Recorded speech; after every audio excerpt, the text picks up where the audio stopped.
네, 그냥 지나칠 수 없는 이슈들을 다뤄보는 시간입니다. 이종근의 그냥 갈 수 없잖아.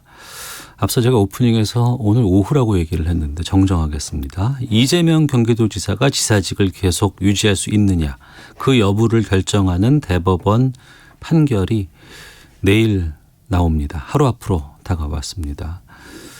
오늘 그냥 갈 수 없잖아에서 이재명 지사 공직선거법 판결, 전 세계가 주목, 이런 주제로 이종근 시사평론가와 함께하겠습니다. 어서 오세요. 네, 안녕하십니까. 전 세계가 주목할 정도는 아니지 않나요? 그렇죠.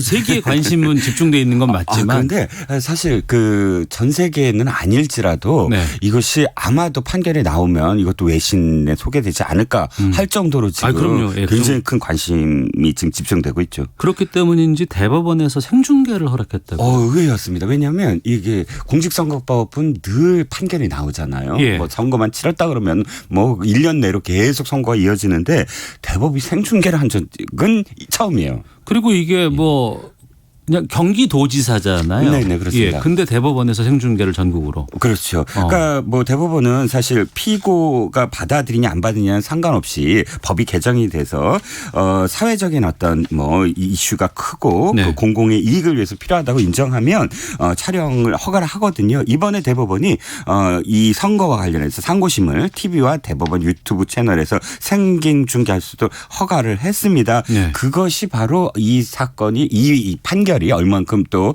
이項目이 집중된 사건이냐를 알 수가 있는 것 같고요. 왜 대법원 선고가 뭐 이렇게 촬영이 허가된 건 지난해 8월 29일 박근혜 전 대통령 국정농단 사건 기억하시죠? 그래서 주심 대법원 그 판사가 이제 이 쭉 판결문을 낭송하는 건 한 1시간 정도 낭송을 하면 그 맨 끝에 결정 사항이 있어서 끝까지 지켜봐야 돼요. 중간중간에 이건 무죄다 이건 유죄다 그럼 거기에 따라서 뭐 환호가 달라지고 막 그랬었어요. 그런데 이제 마지막을 들어보면 전혀 중간에 어떤 상황이랑 좀 다르게 될 수도 있어서 끝까지 이건 지켜보셔야 될 것 같습니다. 예, 시간이 좀 됐기 때문에 이재명 지사가 어떤 혐의로 재판 중이었는지를 좀 정리해 주시죠. 네, 뭐 두 가지 혐의입니다. 직권남용 권리행사 방해 혐의와 그다음에 공직선거법 위반. 성남시장 재임 시절에 보건소장, 정신과 전문의 등에게 친형 정신병원에 강제 입원시키도록 지시한 혐의. 이게 직권남용 권리행사 방해 혐의고요. 또 한 가지는 이런 혐의가 있다 없다. 강제 입원시키려고 한 적이 없다라는 취지의 발언을 TV 토론에서 했다라는 혐의. 이거는 공직선거법 허위사실 공표 혐의입니다.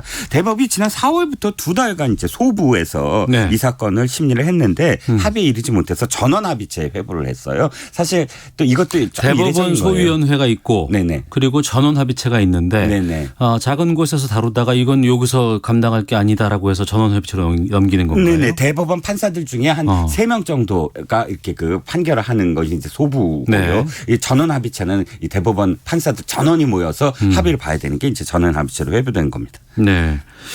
1심과 2심에서 지금 어떻게 판결이 나왔었죠? 이게 왜 관심이 있냐면 엇갈린 판결이 나왔어요. 1심에서는 둘 다 무죄로 봤습니다. 아까 그러니까 직권남용 권리행사 방해와 공직선거법 둘 다 무죄로 봤는데 2심에서는 직권남용 권리행사 방해는 무죄로 봤는데 공직선거법을 유죄로 보고 또 당선 무효형인 300만 원을 선고한 거예요. 그 공직선거법상 허위사실 공표가 TV 토론에서 한 발언 때문이라는 거죠? 네, 그렇습니다. 그 상대 후보가 이게 사실이 있느냐라고 했을 때 사실 좀 애매하긴 하지만 없다는 취지의 뉘앙스의 표현을 한 거예요. 없다고 한 게 아니고 없다는 취지의 뉘앙스로 발언을 했다? 네, 그거를 이재명 지사는 뭐라고 얘기했냐면 그러니까 짧은 뭐 예를 들어 30초면 30초의 답변을 해야 되는데 그 답변을 정확하게 하려면 굉장히 길어진다. 그럼 나는 말을 끝내지도 못하는 상태에서 마이크가 꺼지지 않겠느냐. 그러니까 지금 아예 없다라고 표현한 게 아니라 사실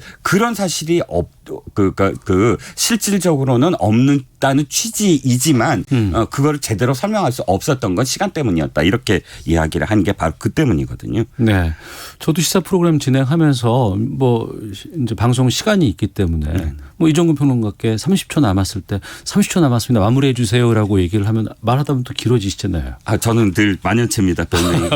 늘 두 가지식으로 얘기해야 되는데 미가식으로 얘기하다 보면 뒤에 결론을 제대로 얘기하지 못한 경우도 물론 있어요. 그런데 이 부분이 2심에서 유죄가 나왔고 벌금 300만 원이 나왔기 때문에 100만 원 이상이라서 말씀하셨 2심이 확인되면 확정이 되면 네네. 확정이 되면 이제 5년간 피선거권이 박탈되면 물론 예.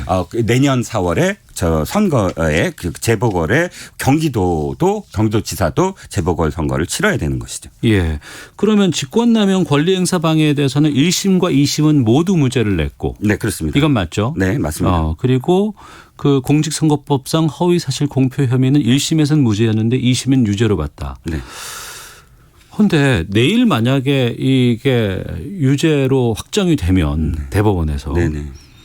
내년 4월에 지금 재보궐 선거 있지 않습니까? 네네. 지금 부산시장에다가 서울시장까지 뽑아야 되는데 네. 여기서 경기도지사까지 가야 돼요. 네.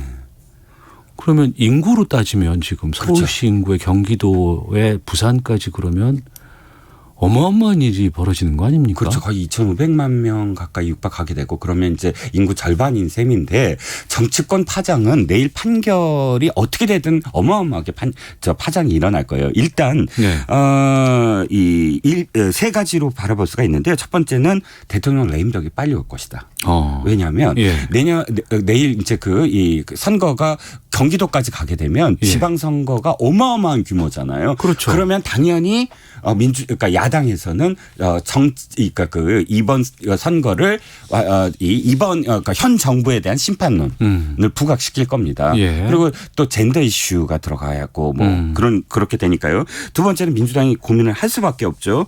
그러니까 내년 선거가 중도층 민심이 결집돼 있는 서울 수도권에서 벌어지잖아요. 그러면 바로 그 선거에 따라 대선까지 그대로 연결되는 할 수밖에 없고 통합당 입장에서는 지금 사실 이슈가 계속 야당이 주도할 수 있는 상황이 돼버리죠. 네. 내년 선거가 굉장히 가까워졌어요. 지금 8월이니까 캠프가 곧바로 치러져야 돼요. 예. 캠프 차리고 경선 치러야 되고 그럼 바로 해요. 그러니까 이제는 완전히 내년 지방선거 전국으로 완전히 흡수되는 상황이 돼버리죠. 예. 만약에 대법원에서 2심 판결 파기하고 이제 이걸 그러면 파기 환송하게 되잖아요. 네. 그렇게 되면 정치적 파장은 줄까요? 아니요, 그렇지 않습니다. 왜냐하면 이재명 시장이라는 이 캐릭터가 지금까지 사실 좀 자제해온 측면이 있어요. 이 판결이 걸려있기 때문에 네. 자기 목소리를.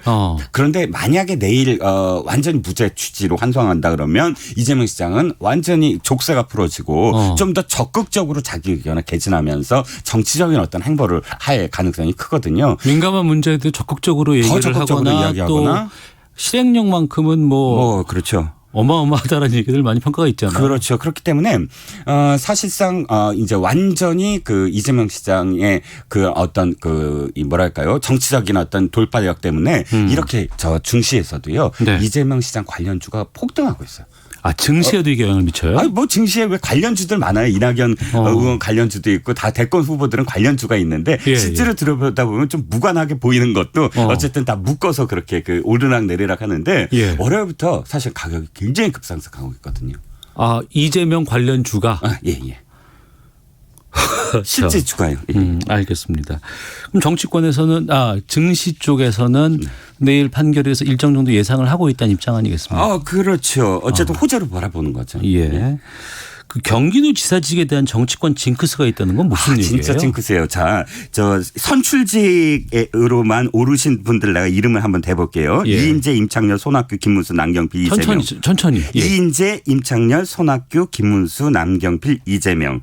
이분들 모두 공통점이 뭐냐면 전부 다 여론조사에 대권 후보 지지율에 올랐던 지지율 조사에 올랐던 분들이에요. 즉 모두 다 대권 후보였어요. 한 시대 정치적인 어떤 커다란 이름을 올렸던 분들이 다 계시네요. 한 분도 대권 후보가 안 된 분이 없었어요. 다 대권 후보에 이름이 올랐던 분들인데 한 가지 공통점이 또 있어요. 아무도 없네요. 아무도 대통령이 된 분이 없다. 예. 즉 경기도지사는 그 징크스가 진짜 있었어요. 네. 대권 후보에 오르는지는 하지만 실제로 대통령은 안 되는 그런 직이다. 그러니까 이번에 이재명 지사가 만약에 피선거권이 박탈되면 이 징크스가 살아있는 거고요. 네.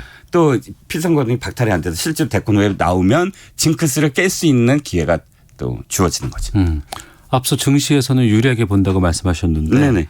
이종근 평론가께서는 어떤 판결 나올 거로 전망하십니까? 저는 뭐 재판 결과에 대해서 전망은 못 하고요. 예, 뭐 예. 진료는 의사에게 약은 약사에게 판결은 재판장에게 해야 되고 재판장에게 맡겨야 되는데 예. 문제는 아까도 말씀드렸지만 이 어떤 판결이 나오든 간에 그게 문제가 어떤 판결이든 지금 정치권은 엄청난 쓰나미에 지금 휩싸이게 될 거다. 내일 이후부터의 어떤 그 상황이 전혀 달라질 거다. 예. 서초동 기자들이 법조 출입 기자들이 바빠지지 않고 이제는 여의도 기자들이 정말 바빠질 거다라고 예. 할 수가 있겠죠. 왜냐하면 아까도 말씀드렸지만 판결이 이 유죄로 나와서 300만 원 이상을 확정하는 대로 민주당 또 저 통합당은 엄청난 이 주판을 튕겨야 되거든요. 네. 계산을 해야 되고 아니면 아닌 대로 이재명 지사가 뛰어들면서 이 민주당 내의 경선 후보가 그러니까 대세론에서 완전히 경합 쪽으로 가게 될 거예요. 네. 지금 제가